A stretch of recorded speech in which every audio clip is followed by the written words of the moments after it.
வாய மூடிட்டு கம்முனு வெயிட் பண்ணி பாப்போம். அப்படியாவது அவன் அந்த லட்ட சாப்பிட்டுதான் ஆகணும். ஆசினி, வாங்கண்ணே. அடுத்த வாரம் என் வயல்ல கருதறுப்பு வச்சிருக்கேன். முத்துப்பாண்டியன் வந்து நெல்லு பார்க்க சொல்லுமா. கண்டிப்பாண்ணே சொல்லிடுறேன். வரமா.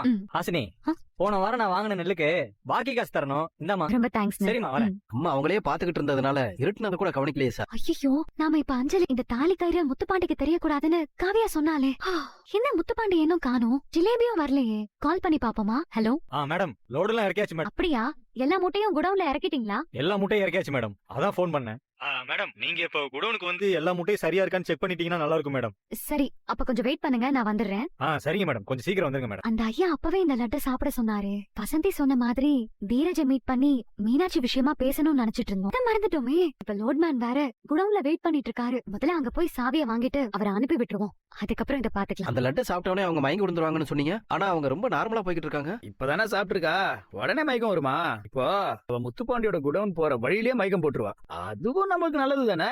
ஏன்னா இந்த ஏரியா எல்லாரும் வந்து போற இடம். அதனால அவ இப்ப போற வழியில மயக்கம் போட்டு விழுந்தா அவளுக்கு ஹெல்ப் பண்ற சாக்குல அவளை ஈஸியா தூக்கிட்டு போயிடலாம். Super sir. சரி, ஃபாலோ பண்ணுவோம். சரிங்க சார்.